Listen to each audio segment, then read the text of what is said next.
is funny, but saying, dude, it's about you is not funny. Like, I hope you understand that. Like, I'm in a good ass mood, and the first thing you do is literally come in and go, "Oh my god, dude. Take a week off. Fuck your my bee." Vast wilderness through hostile indigenous populations and established, then doggedly defended, a few narrow bands of civilization. As the years rolled forward, cascading sequences of gold rushes and increasing need for agricultural output pulled Australian society further. Remember when you were pro-Putin for bringing this up? Some Biden admin officials are now privately expressing concern that rather than dissuading Russia as intended, the sanctions are instead exacerbating inflation, worsening food insecurity, and punishing ordinary Russians more than Putin and his allies.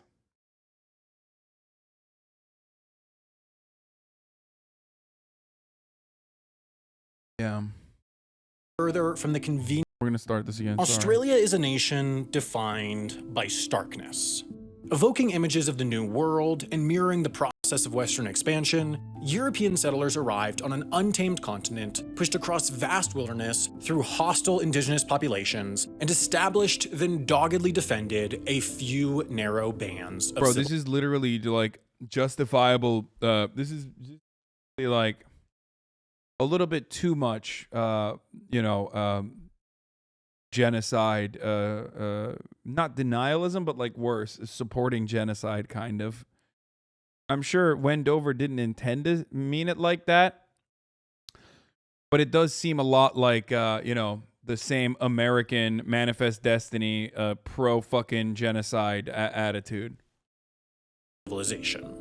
As the years rolled forward, cascading sequences of gold rushes and increasing need for agricultural output pulled Australian society further from the convenient natural harbors where it began. With man and beast continuously working to reclaim the land they usurped, the increasingly small and informal groups of settlers on the frontier relied on their more advanced weaponry to maintain their foothold. Guns matured into a standard-issue piece of kit for those straying beyond the established towns. A century on, that reality remained. 20th century Australians continued to leave the comfortable confines of coastal cities in hope of transforming rural land into a living. Those that found themselves in this less urban life, in turn, inherited a unique culture and identity framed around individualism and rugged self-reliance. These individuals were proud of their lifestyle, providing for their families and nation through what they helped pull from the earth. Yet, even as technology advanced, nature proved unruly, and so rural Australians continued to rely on their weaponry to defend their crops or livestock or minerals from the other. Among this population, guns had become conflated with culture. They were important tools, they were pest control, they were family. I mean, it's great. He is making a comparison to America, one that I make so regularly, and talking about how dumb fuck Americans and dumb fuck Australians come from the same fucking penal colony attitude, genocidal penal colony attitude, only to, I assume, show that a better tomorrow is possible for the dumb fuck Americans, kind of like the dumb fuck Australians did.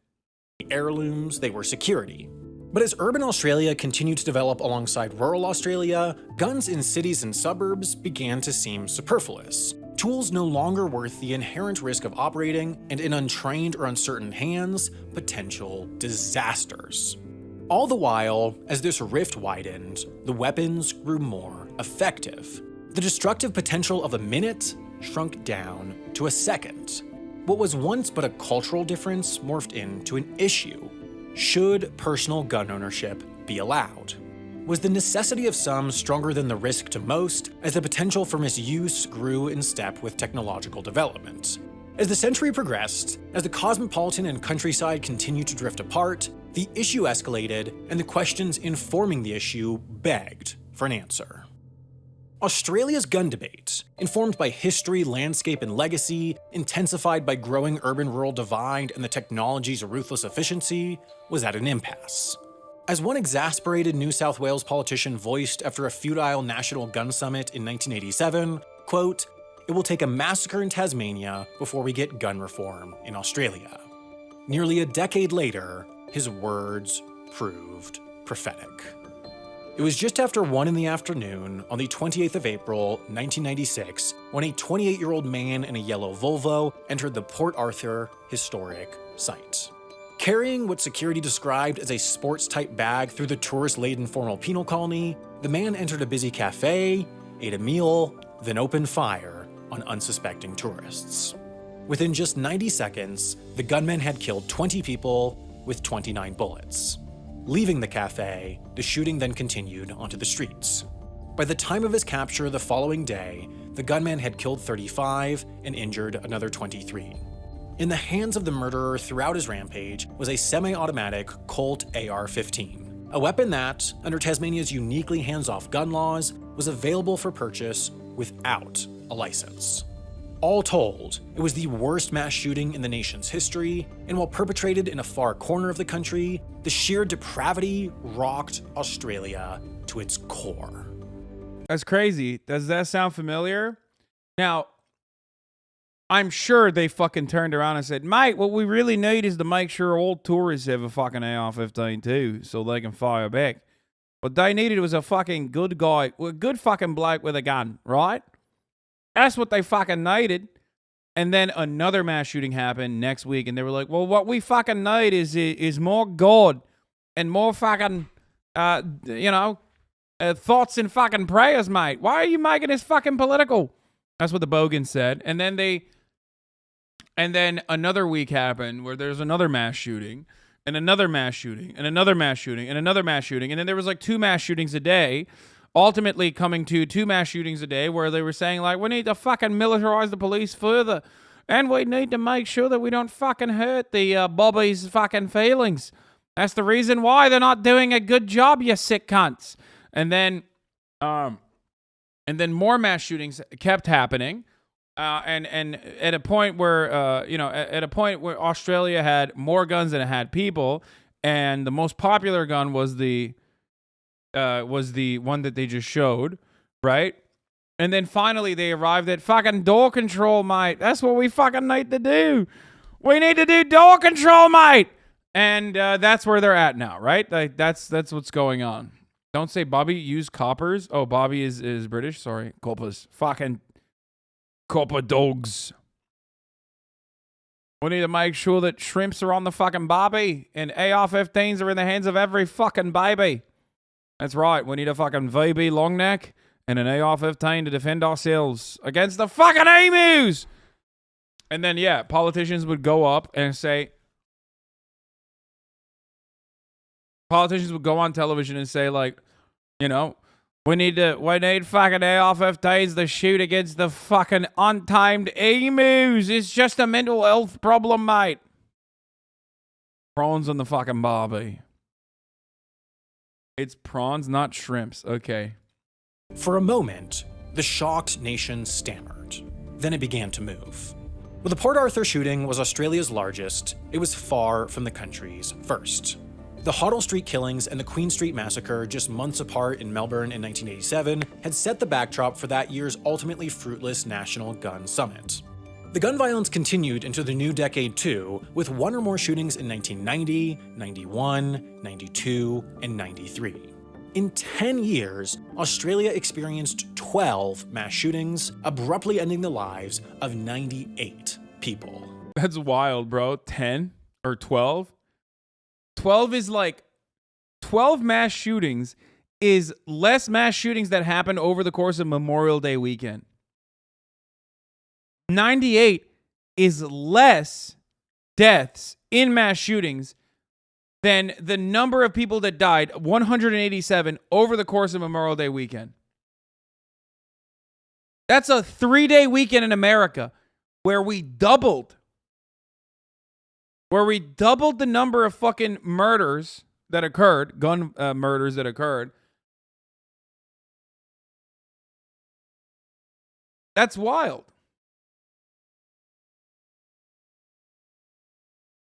While gun ownership was common across the nation's history, the increase in mass shootings and the high firearm death rate of 2.84 per 100,000 people, well above England's rate of 0.42 per 100,000, were becoming These fucking pussies at 10 mass shootings over the course, or 12 mass shootings over the course of 10 years, and we're like, we need to do something about this, mate.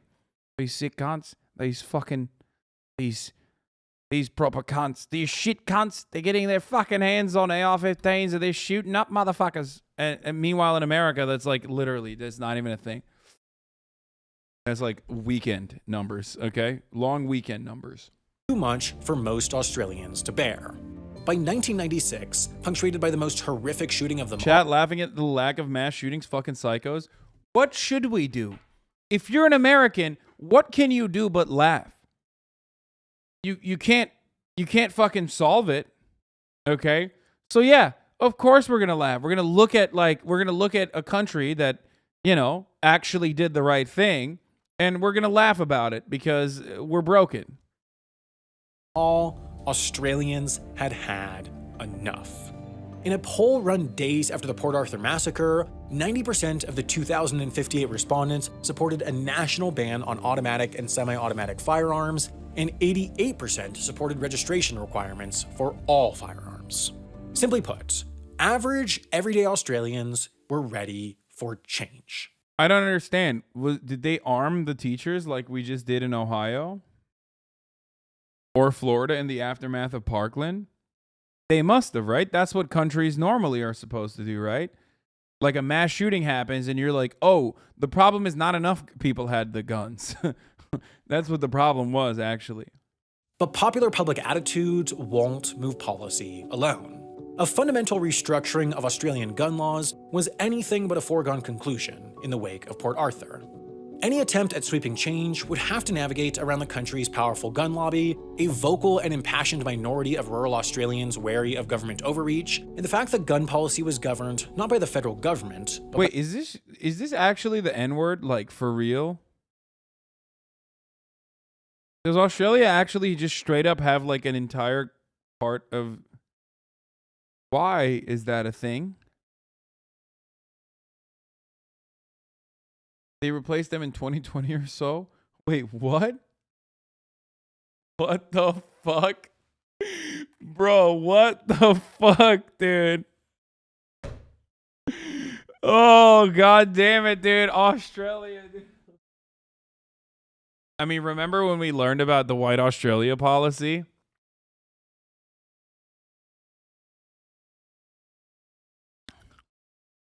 Not that surprising when you think about it. by states. And yet, the day after the shooting, John Howard, Australia's Prime Minister for all of 48 days, announced his effort to push through major gun law reform. Howard and his coalition government had ample room to cop out, to throw their hands up and say it was a state-level issue. Instead, they pushed on. As he later reflected, quote, "You never let a good crisis go to waste. Tragic though the event was, it gave us an opportunity to do something in the wake of it so that those lives were not lost in vain." In the days that followed, cabinet meetings poured over studies pulled together by non-governmental groups like the Coalition for Gun Control and previously internally produced policy recommendations that followed the Melbourne shootings. Outside of cabinet meetings, Howard urged representatives from his coalition of Liberal and National Party members to stand with him. But as Howard applied pressure on conservatives representing rural Australia, so too did the nation's gun lobby, which organized marches, street demonstrations, and speeches.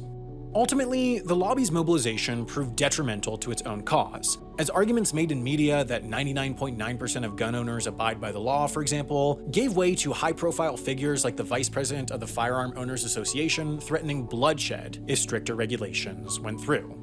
In less than a week after the Port Arthur massacre, the political determination emanating from Parliament had resulted in a cabinet agreement on a prohibition on automatic rifles, semi-automatic rifles, and pump-action shotguns. Wow, that's crazy that they did that. That's crazy that the fucking gun rights guys, the gun nuts in Australia also threatened with bloodshed. And then the Australian government basically was like, with what guns, mate? We're taking them away. We're fucking taking them away from you, you dumb cunt.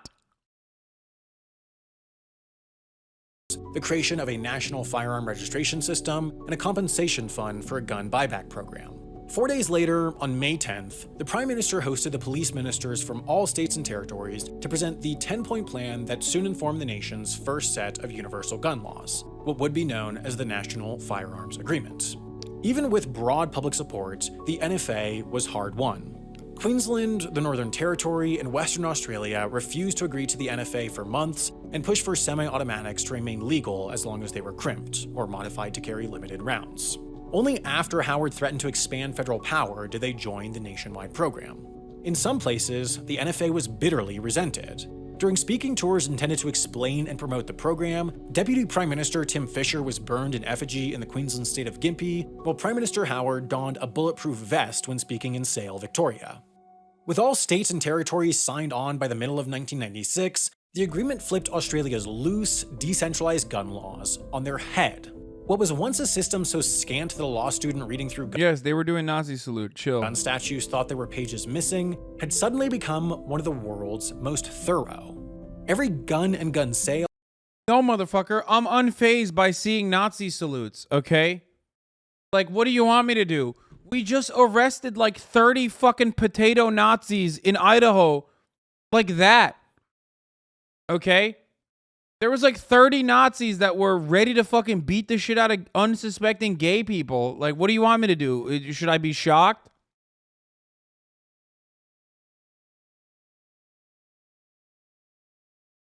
You know what I mean? Like, that's like everyday existence in America, you know? That's like, oh man, Nazis, that's crazy. now had to be recorded in a national registry. Anyone who owned or sought to own a gun needed to prove they had a genuine reason. Crucially, in the eyes of Australian policymakers, self-defense was not one. Semi-automatic rifles and shotguns were now banned except for when a farmer or professional shooter could prove genuine reason. Gun owners now needed to be 18 or older, needed to pass a safety course, and had to abide by strict gun storage rules. That's crazy, dude. Remember John Cornyn earlier today? Remember what we were talking about earlier today with our brave and bold Texas Senator John Cornyn?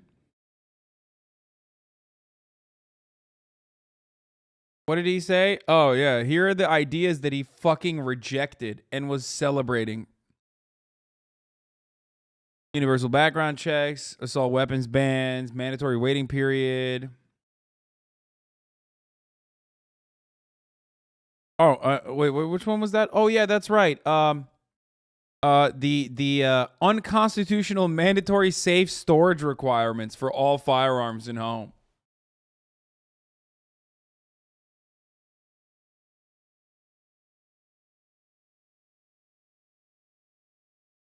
Thank God we didn't put that in there.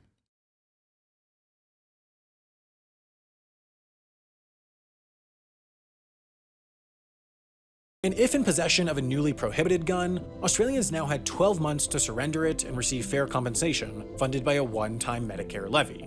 A year later, Australia had confiscated and destroyed 650,000 guns, and it did so under budget. No, look at all those fucking guns, mate. Those are all good guns going to fucking waste, mate. What are you fucking doing then? Armed and Orthodox, the tactical rabbi. Love that. We'll look at that in a little bit. That's America. The project cost Australian taxpayers around $360 million. So, did it work? Did the sweeping, disruptive reforms of the National Firearms Agreement actually save lives? Well, in the decade leading up to the Port Arthur massacre, the country experienced 12 shootings with at least 4 fatal victims, totaling 98 individuals killed. In the decade after the Port Arthur massacre, Australia experienced none. In fact, in the 26 years since, there have been only 3 mass shootings with I don't know. Did it work? I don't know. Total of 12 victims. Proponents point to this as the conclusive piece of evidence that Australia's gun restrictions were a masterstroke of public policy, a single maneuver that solved a massive, deadly problem. But others are quick to point out that mass shootings are a relatively rare event. Even during Australia's most notorious and deadly decade of shootings, they occurred just over once a year. While undoubtedly tragic on a human level, from a statistical standpoint, this frequency instills relatively low confidence in any observed trend. The confidence is lowered yet further when glancing back another decade. From 1976 to Bro, rare according to what? Like, yeah, if you're American, if you're literally American, yeah, you look at Australia and go, well, you know, that's kind of rare there to begin with. But like for any other country, is it rare to have like 10 over the course of fucking 12 years? Like, I don't know. What? To 1986, there were just 2 shootings with 10 total victims. So, was the 10 years starting in 96 the deviation from the trend, or was it the 10 years starting in 86? Especially in the context of mass shootings, where shooters get inspired by shooters who get inspired by shooters, was there simply a spate of violence followed by a regression to the mean?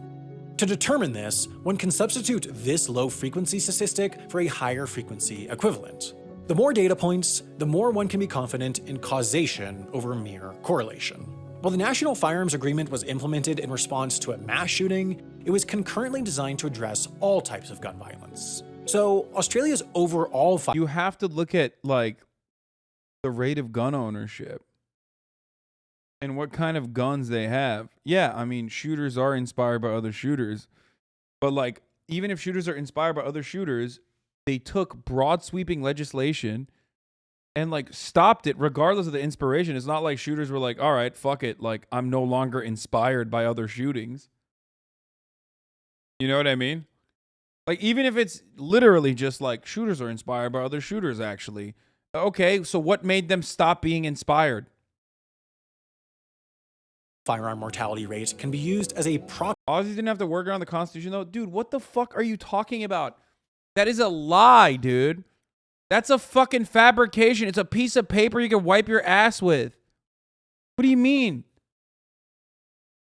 It's so silly. We're like adults, man. We're adults. We're having a conversation with adults, okay?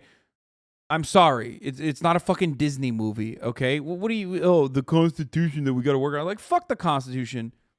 The Constitution can suck my dick. The Founding Fathers can suck my cock from behind, okay? Proxy metric in examining the policy's effectiveness. In 1996, the year of the Port Arthur massacre, this rate sat at 2.84 gun deaths per year per 100,000 people. Today, it's just 0.9. A threefold drop in less than 3 decades surely proves that gun control curbed gun violence, but some are quick to respond that trends don't mean anything in isolation. Glancing backwards, firearm fatality in Australia was already on the decline, and the drop from 2.84 was just a continuation of the drop from 4.7. Prior to 1996, according to research led by gun policy expert Philip Alpers, the rate of decline was an average of 3% a year.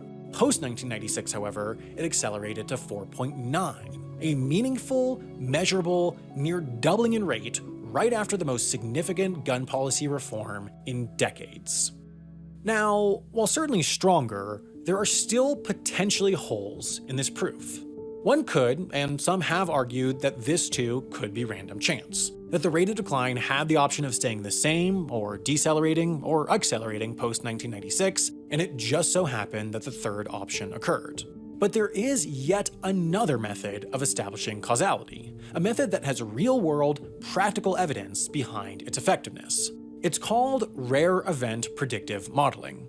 You see, predictive modeling for common events is fairly straightforward. A streaming service like Netflix, for example, will use troves of data to build out a model for how long it expects a given customer to stick around based on factors like their age, home address, gender, and more. This model is useful since if the company learns that a given sign-up in Illinois, for example, stays subscribed on average 4 months longer than a given customer from Massachusetts, the company can afford to spend more marketing to those Illinois-based customers since their lifetime value is higher. Netflix and others rely on the sheer quantity of data points to build out highly specific, highly accurate models like this. The rarer an event becomes, though, the tougher it is to build out an accurate predictive model. It does read like an ad. I don't think it is, though. And the reason why it's not impossible is because time and money have been poured into developing and validating predictive models for rare events, thanks to the massive industry it makes possible: insurance. How the insurance industry works is simple.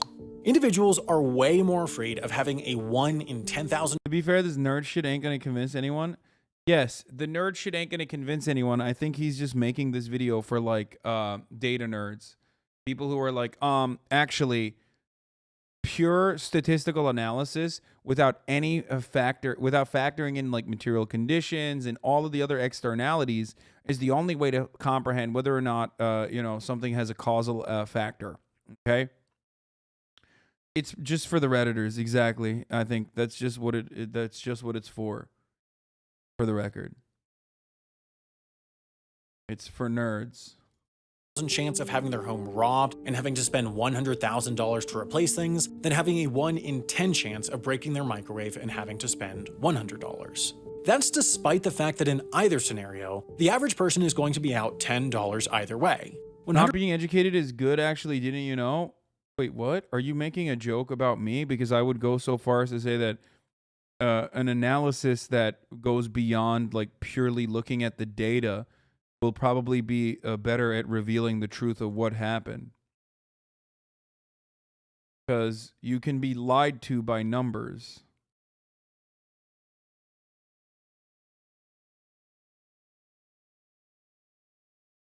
Which, by the way, that is if I assume that he's going to make a gun control argument here, instead of basically saying, like, gun control is not what saved Australia.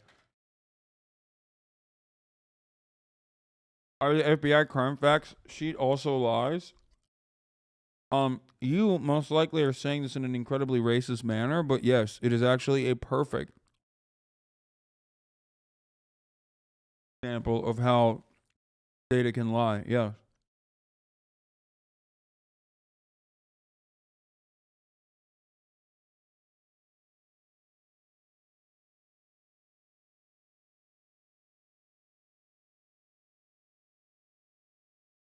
Not racist, but people always use it. Yes, that's a great example.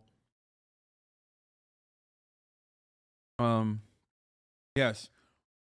FBI crime data is a perfect example of this, actually. Thank you for bringing it up, Anime PFP, viciously named Orc Tamer.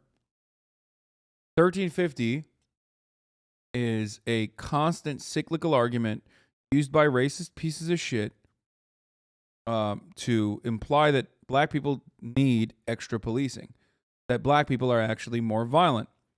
Why? Because 13%, they make up 13% of the population, but are responsible for 50% of the crimes, right? According to FBI data. Now, if you leave it like that, you're like, well, that makes, if you leave it like that, and then also on top of that, you have, already like a predisposition towards being racist because you grew up in a racist society and in a racist environment, then you're going to agree with it and you're going to repeat it over and over again. However, if you actually look at that data, you will recognize that, one, that's not even conviction rates. It's just arrest numbers, okay, which hardly constitutes conviction. So there's that. And that conviction, or not conviction, but arrest rates are higher for black people because black people are over-policed. And the data point is used to justify over-policing black communities, ironically. Now, a couple things to consider in this situation is this. Men ultimately are not over-policed. White men in general are overrepresented in pedophile data, right? White men are more, white men are responsible for a higher percentage of acts of sexual violence against children than any other group, and yet you don't actually fucking over-police white men specifically with respect to pedophilia. Why? Because it can be seen as a multifaceted problem, a complex one. Okay? And no one would ever make that argument because, once again, it's the dominant in-group. You only make an argument like that against a marginalized group of individuals. So there is that. Two, black men, for example, or black people in general, for example, are 4 times likely to be arrested and also get longer sentences for drug crimes like consumption or even minor possession charges than white men are, despite the fact that white people use drugs at the same exact rate as black people do. This kind of sentencing disparity is controlled for all other factors, by the way. Control for all other factors, and you still have this sentencing disparity. Why is that a thing? Well, that's because we have a racist criminal justice system.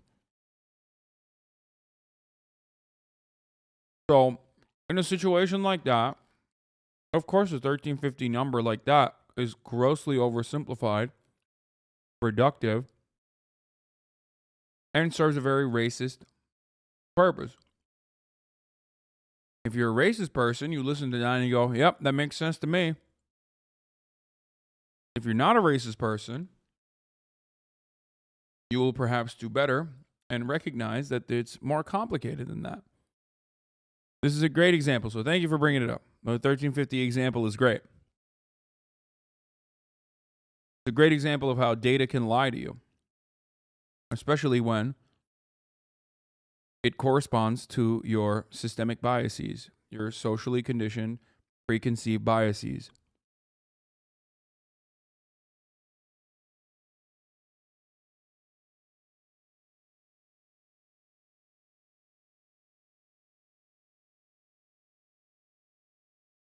Your conclusions are based on the same data. The people saying 1350 are the ones lying.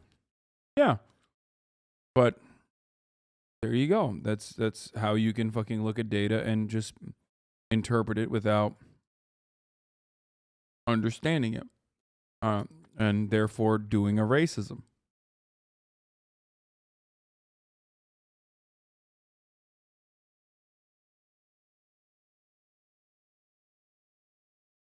Let's get back to it. $100,000 divided by 10,000 is $10, and so is $100 divided by 10. While in isolation illogical, this bias is in reality pragmatic, since far more people can weather a $100 expense than a $100,000 one without going into debt and financial hardship. Therefore, what insurance does is aggregate 10,000 people with that 1 in 10,000 chance together and charge them each $10 so that the one of them that does get robbed doesn't go into financial ruin. Except they don't really charge them $10. They charge them, say, $11 so that they can turn a profit, but in order to do this, they need to determine what the likelihood of a given individual getting robbed is. And again, the events that insurance companies insure against are by their very nature rare because those are the ones people are worried about. Therefore, insurers need to take in a minuscule number of data points and build a predictive model based on them.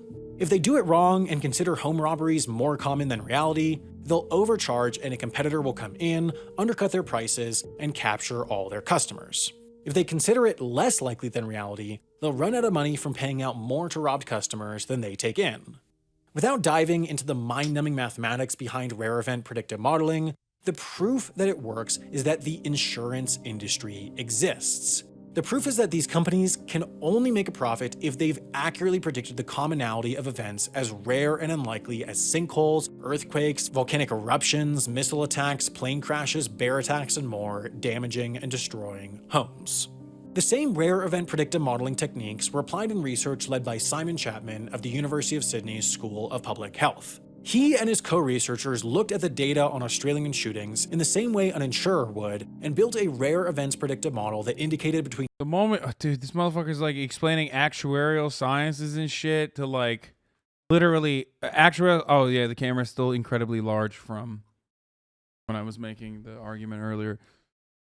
To describe, oh Jesus Christ, this is for all the fucking STEM lords in the chat. In 1996 and 2018, when the study was conducted, there should have been 16.3 mass shootings in the country, with a minimum of 65 fatal victims.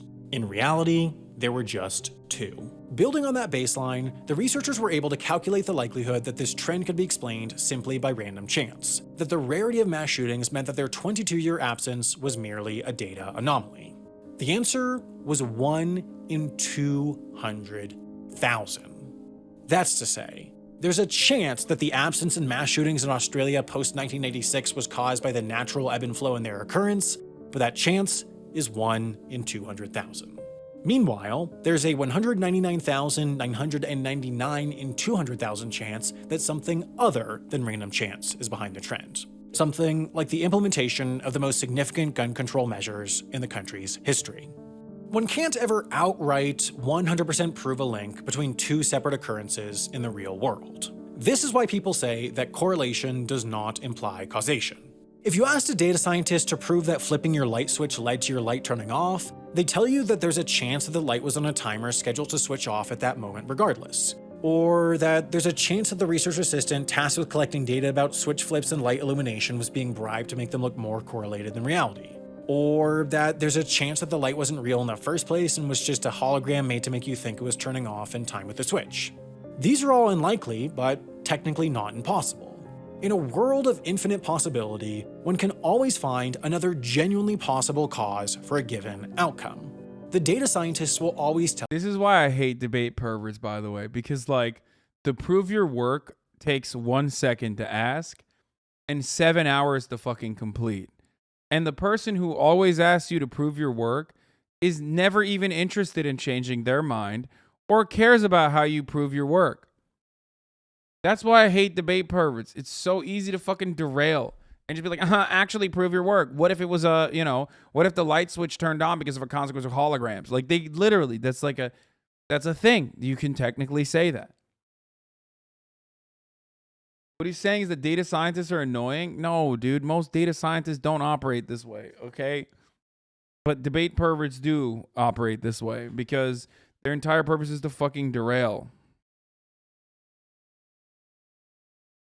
tell you there's a 1 in a lot chance that— Especially because then they turn around and go, especially when they turn around, this is not how you do stats, by the way. You don't justify foundation statistics every time you come up with the result. Yeah, I know, but in order to justify it, the fucking weirdos, you have to. Debate perverts. And the ultimate thing is that like a debate pervert could still turn around and say something along the lines of, well, you didn't say it was impossible. Technically, a 1 in 200,000 chance of it occurring as a random happenstance is still likely. So sorry, you don't convince me. that something other than flipping the switch led to the light turning off. But probably not. It probably wasn't any of that. Flipping the light switch— It's not the derail, though. It's to reach a sound conclusion. If scientists didn't do this, we would have no good science existing. Dude, you're not a scientist. The people that do this in this Twitch chat are not scientists, and they're not trying to arrive at the truth. I already showed you that like their ultimate goal is to derail. You're doing it right now. You're literally doing it right now. You're like unable to fucking stop it. which probably led to the light turning off. In every way, it's tough to make videos about subjects with the weight and tragic significance of this one. From word choice and motion graphics to visuals and a close reading of YouTube's content guidelines, we have to put a lot of thought into how to cover and visualize this story. Thankfully,